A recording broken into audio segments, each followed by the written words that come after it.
Hello, everybody, and welcome to episode 51 of the Nutanix Weekly Podcast. I am Harvey Green, and I have with me Mr. Jaira Cox. How are you today, sir? Good, Harvey. How are you doing? Happy Monday. I am doing pretty good. Yes, happy Monday for sure. It has definitely been a Monday. We don't have our trusty co-host, Mr. Andy Whiteside, with us, but we will still do this one with his spirit with us. He's a busy man. I'm sure that there will be some mention of, his favorite word in just a little bit. I don't know how or where or when, but I'm betting that's going to happen. So today we're going to go through understanding layer 2 stretch in Nutanix Disaster Recovery-as-a-Service. That was a mouthful. I'll go back through it one more time so I get it right this time and everybody knows what we're doing. Understanding layer 2 stretch in Nutanix Disaster Recovery-as-a-Service. Perfect. That would have been not so great if I couldn't read it a second time. There we go. Well, and for table setting, right? This blog post by Barad talks about layer 2 stretch. Yeah, in the context of using the Nutanix DR as a service for disaster recovery as a service, but it also applies to on-prem as well. If you had like a on-prem Nutanix cluster for prod and for DR that you owned, a lot of this will still apply to you. You might implement it differently, right? Because in this construct, it's going to be, one end of that is a managed service that is deployed for you as an automated fashion. But if you own both ends of that in your data centers, right, you would, you'd follow the documentation and you would do it just a little bit differently. Yeah, nice. Okay, so we'll jump right into it. So I guess the way that Bharat has this laid out, he starts with the purpose and talks through the infrastructure for Nutanix Disaster Recovery as a Service and a VPC, a production VPC, which stands for Virtual Private Cloud. I guess we'll start there, Jaira.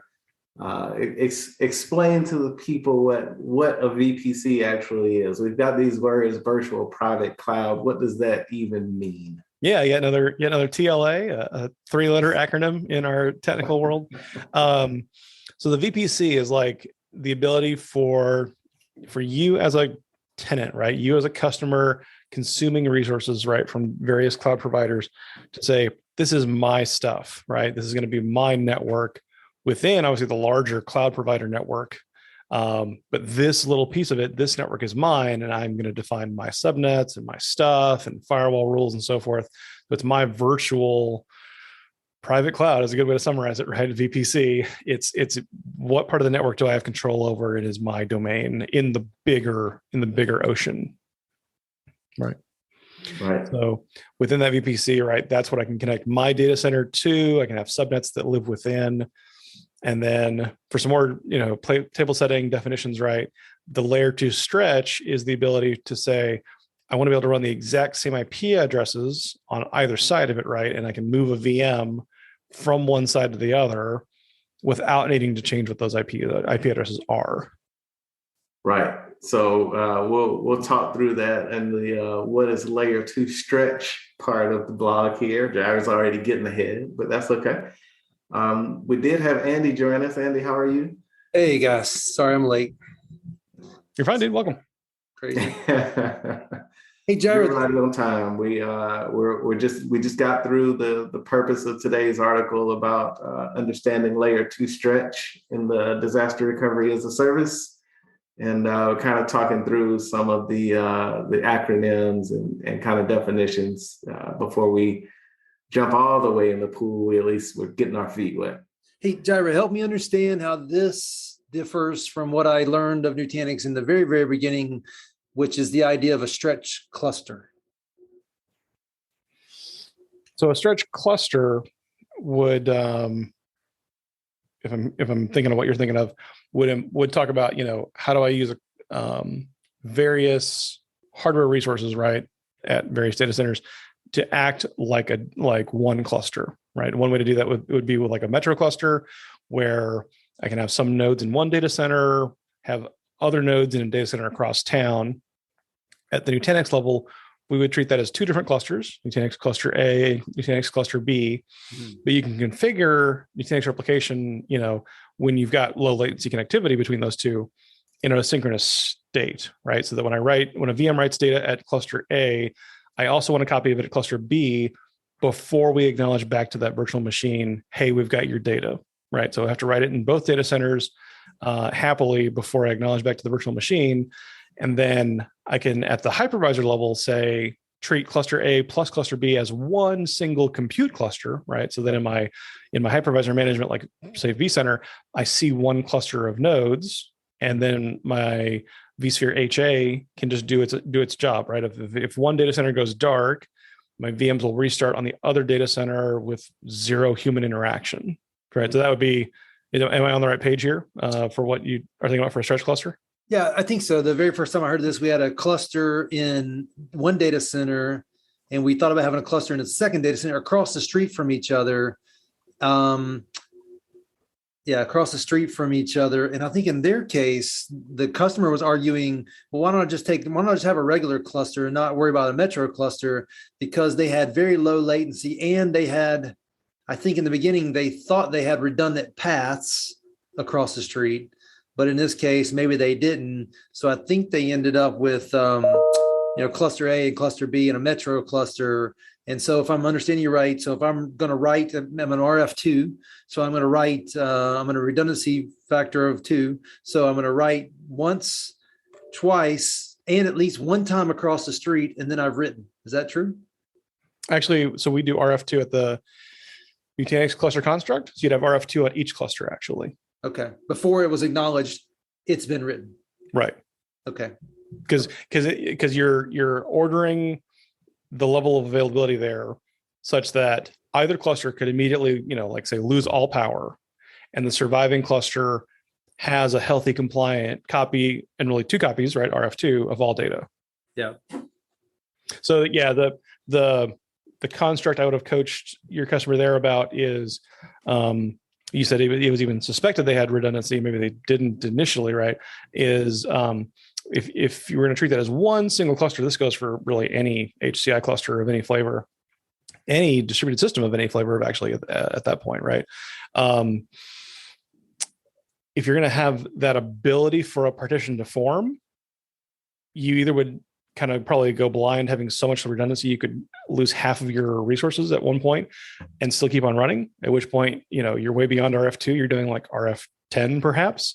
So the economics of like, is it worth it to be that widely replicated that I could lose half of my nodes? Really worth it? Or you'd have to have an availability model where that partition could form.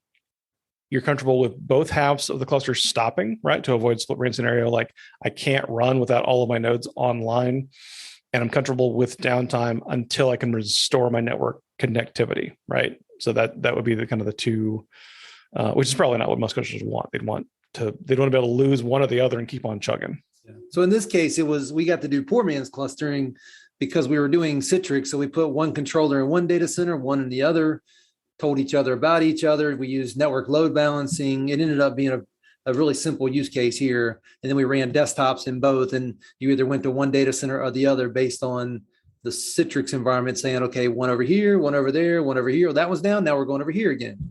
So it kind of just worked out based on the architecture of the application, not necessarily the Nutanix clustering mechanism for the redundancy. Does that make sense? Yeah, it's probably appropriate, right? It would usually be appropriate to treat like two availability zones like that as two availability zones, right? Versus try to make it be one availability zone that could lose half of its resources at any given time. Right. Okay. So maybe I missed this, probably missed it. How does this compare to the original clustering data metro cluster Nutanix world?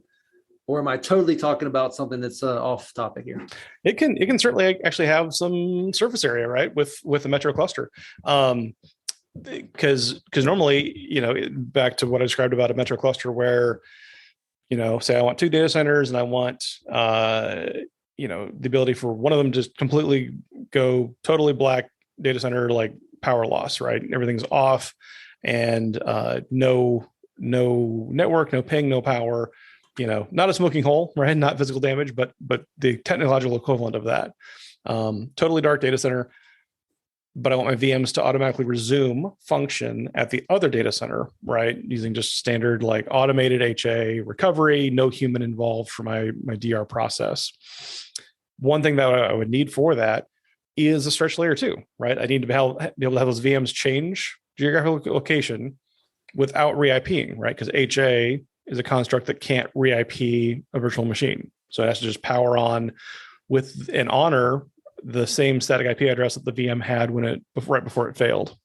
So for that kind of construct, I would have to implement a stretch layer 2 in hardware, right? My switches would have to have a stretch layer 2 that had multiple exits, multiple egresses, right? Gateways to get out at site A or site B, but a stretch layer 2, right? Same subnet, right? Like a 192.168.10. Whatever, that worked at both sites, as opposed to a subnet that was tied to one site or the other and didn't stretch across. So that could be a valid segue, right? Of like layer 2 would be a requirement for that kind of auto high availability functionality from Metro Cluster. And then this blog post talks about, well, what if I'm using the Nutanix Disaster Recovery-as-a-Service, and I still want basically that same kind of functionality of I can move my VMs and recover them in a different data center, right? And we talked about how that can be either the Nutanix DR as a service environment, right, where we are the cloud provider, or it can also apply even to on-prem, right, where you can use the same automation in your data centers, right, across data center A, data center B, whether that's active or prod DR, or hot and then like warm or standby. Same outcome, right? If I want to be able to recover my VMs without re-IPing them. So I tried to run across my office here and get just a dumb layer 2 switch. Yeah, but essentially you're just a dumb layer 2 switch, right? At that point, not dumb, but you've recreated a layer 2 switch. Totally. Absolutely. Right. That ability to, you plug in over here, you plug in over there, but it kind of works the same. Yeah. It's a great analogy for sure. Yeah. And you're right. There is a whole lot of complexity behind the scenes, making that work so simply for virtual machines. Yeah. So just everybody buy a little Linksys router, stick it in between the two out in the parking lot. You're good. Buy the world's longest cables. And there you go. You have stretch layer 2. Yeah. You buy an Ethernet cable and then you tie it between your bumpers and you drive the car and it stretches out the cable and you have stretch layer 2. Oh, now you're going all silly on me. You took my silliness and doubled down on it. Man, Harvey, could listeners hear Harvey's eye roll there? I think they probably could. He's shaking his head, like subtly shaking his head right now. That or he's frozen. He somehow his life choices have brought him to this point of people making bad puns on podcasts. We might have lost him altogether. I think we did lose him. Like, he was so upset by that conversation, he just left. Hey, okay, so while it's just me and you, I will take it down the rat hole. I was going to take it rat hole, and that is OSI model layer 2. So we're talking the data link layer, right? MAC address level. Data right. Yeah. Right. Like an ability to connect from VM to VM using only a MAC address. Now, how far do we want to go down this road for our listeners who really probably don't care? Some are like, I know all about it. And then some of them are going, I have no idea what they're talking about. I'm a Gen Zer. We didn't learn that stuff. How deep can I go without having to pull up a Wikipedia article to refresh my own memory? But you're right. Like layer 2, MAC address layer. All right. So what do we mean? Like not routing, not having to cross a gateway, right? Like I can just craft an Ethernet packet with a destination MAC address, and that packet gets to the other VM that I want to reach, right, on the same broadcast domain. Right. Hey, Harvey's back. Harvey, you missed an interesting conversation around the OSI model and layer 2 data link that we're now going to move on back to. I wouldn't say he missed it, Andy. Let's go back and watch it. Listen to it. Harvey, you need to share your screen because I don't have the article pulled up because I showed up late. At least I didn't leave just because I got mad. Harvey, you back? His kids must be Jerry, he's put an article in the chat window. Oh, there he is. Harvey, you going to stay or not? There he is. I don't know. We are You're having professional issues at your podcasters right data here. link layer. Is it a data link layer or is it It is. My layer 2 is not stretching. network layer? Hey, you got okay. I'll do this. I've been sitting there hesitating whether I would say this or not. So when I was in my A+ training back in my early 20s, there was a girl on my company help desk that was also going through the training, and she needed to learn the layers of the OSI model. And she came up with a saying. Jaira, did you have a saying for the OSI model? If I did, I've probably forgotten that along with the model. Harvey, did you have one by chance? Same answer. If I did, I have forgotten it. Both are purged from. So this will tell memory. you a lot. This will tell you a lot about my friend. Hers was Alice, starting at the application layer. Alice paid Sam to not do Phyllis. Okay. Application, presentation. I'm sure no one wants to listen to me try to do that from memory. Well, it's funny Session? because when he started with A, I was like, "Oh, she did it backwards." I guess I it always depends went the on. other way. Well, it depends on what leave you're know focusing that. on, right? An application person would say that she started at the right layer, right? Yeah. But us, like infrastructure geeks would say, "Oh, that's backwards." Well, and that's great because I've always kind of stuck with that one because of the application on top. Because at the end of the day, I am of the opinion, don't tell the route switch guys that the application layer that touches the human is the most, because that touches layer 8, right? Yeah, that's why we're all That's here, most right? important. Yeah, that's why we're here. All right, Harvey, you want to share your screen again and we'll actually cover the blog now? Yes, I will attempt to do that and hopefully not have the same issues. Oh, look, now it says I'm not the host anymore, so That's all I right. can't I even got it. screen share. I got it. I don't know if I'm the host. This is great. You must be. Yeah, I must be. Oh, yeah, you are. Yeah. All right, here we go. Here we go. Uh-oh, now I've lost it. This is great. For whatever reason, I can't launch the URL, but I'm going to make it happen. All right, here we go. You guys see it? Yes. All right, how far did we get before I jumped in and interrupted everything? Well, we started talking through what is a layer 2 stretch is where we were. All right, so layer 2 stretch. Jaira, that's the layer 2 Linksys router in the parking lot with the long cables, right? Essentially. Exactly right. So, or for posterity, right? It's that preserving IP addresses, right? So that when a VM moves, that IP can follow them and still work. Yeah, I guess essentially that's the piece that we're talking about, being able to still utilize the same IPs, not over, a fast link like the metro cluster that we were talking about, not over something that is extremely low latency, but actually using the same IP address in 2 different logical locations that are probably 2 different physical locations and not having anything between them that makes that distance disappear. Well, and to Andy's layer 8 model, right? That's why we get in these conversations, right? Is it's what do you as a human want to have to do for application mobility or like a DR failover? And if the answer is nothing, right? I want to just power on the copy of the VMs that are at the DR site. Well, that's where we need to make those IP address, like static IP assignments, work, right? And that's why we reach for technologies like a layer 2 stretch. But Jaira, I want to be able to have technology that automates the fact that number 1 is down and number 2 came up. IP address is the same. Everything's as close as it could have been to the same.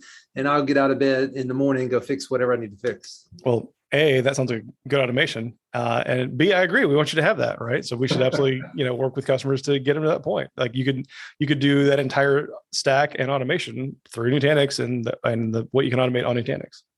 So Andy, I'll make you laugh. I told Jaira at the start of this, before you got on, that I knew your word would come up. I didn't know how and I didn't know when. And lo and behold, you were the one who said it.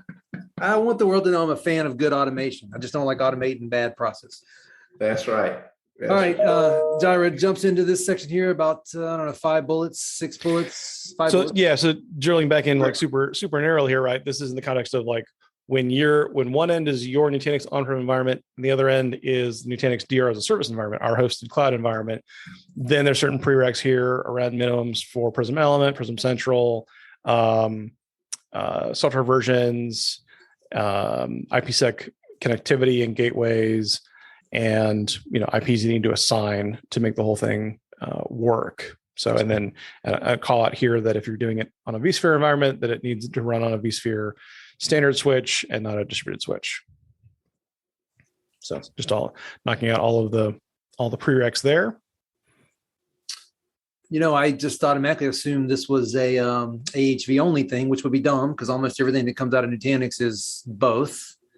So it doesn't matter which of the two major hypervisors, yours or VMware's, this still works. Vast majority of features are either both or in this case, like interoperable, right? Where it would be vSphere on one end and in the recovery environment for sure, like the hosted DR-as-a-Service environment, that would all be 100% AHV, but in a way that you don't even have to care about, right? Or manage, because there's no real management needed for AHV there. You just grab your VMs, grab the consoles, power on, power off through the GUI like you would in any other cloud environment. Yeah, it's just getting us closer to where we need to be, which is the hypervisor doesn't matter. More and more. I mean, like, even people that I talk to day to day that talk about their applications that are like, oh, but it's a whatever application. And I look at the requirements and it's like, well, it says Windows Server, or RHEL 7, right? Like applications really don't certify hypervisors all that often. They care about the OS they run on. Hypervisor certify guest OSs. And that's about it. So this blog then turns into what looks like the story of how the packets get to where they're going, right? Yeah, it probably wouldn't make for the greatest podcast in the world. Talk about like, here we add a packet header and then it flows through this path. But suffice it to say, right, to make a long story short, and if you're with us this far, and if you're interested in layer 2 stretch, this is by far the blog post for you. You'll love it. Give it a read. But yeah, the brass tacks summary is packet goes in one end, packet goes out the other end. And the entire magic of the layer 2 stretch technology is that it makes that work, and it lets IP addressing work across that what would normally be a very longer connection, and normally would be a layer 3 break, right? Where I would normally assign like a 192.168.10 example at one site and like a 172.16.100 at the other site, and I have to re-IP my VMs and their traffic when they cross that boundary, when they either fail over or fail back.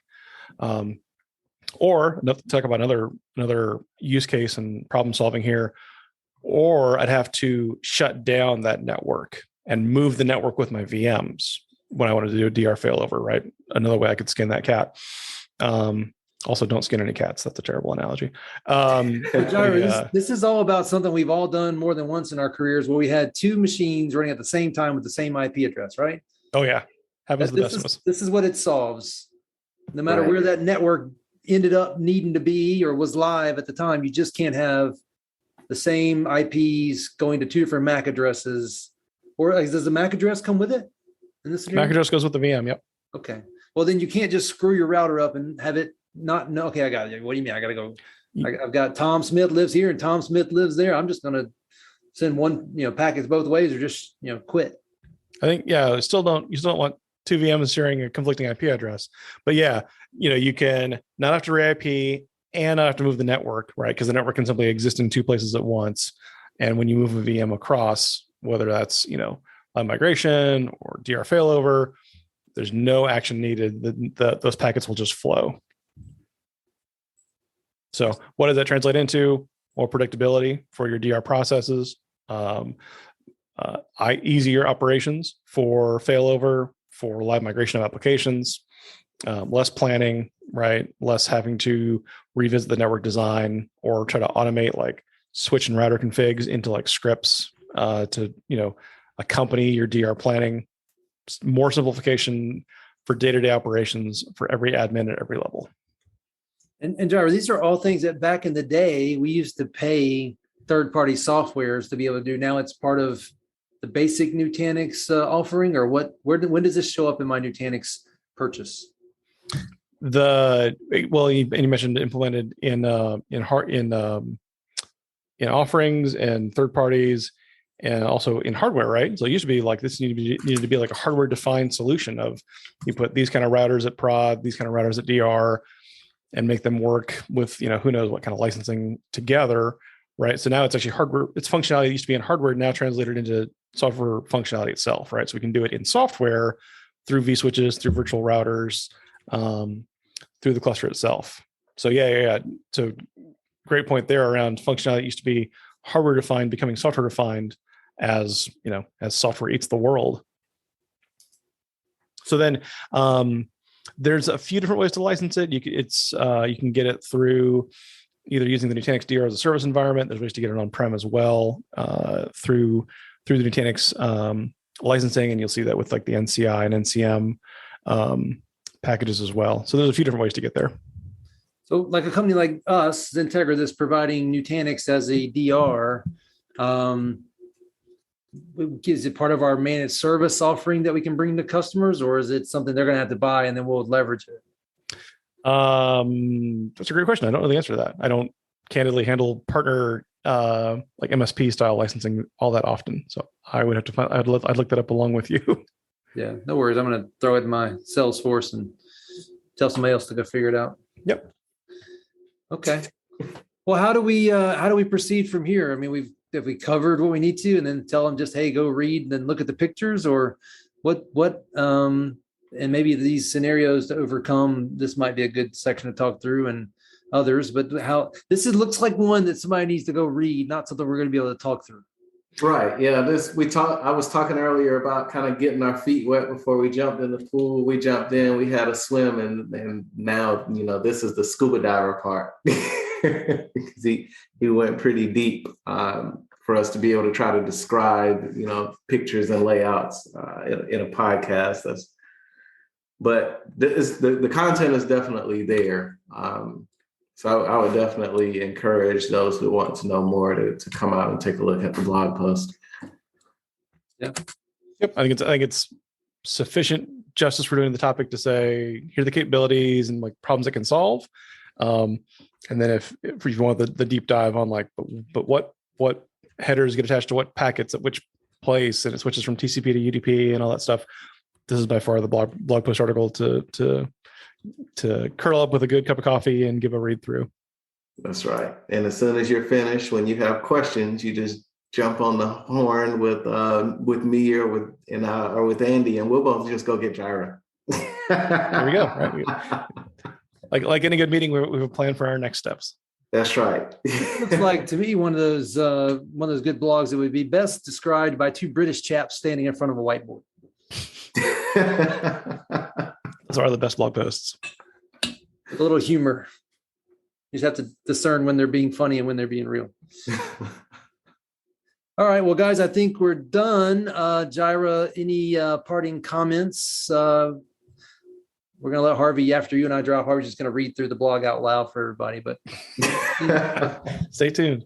I think I have nothing to plug this week.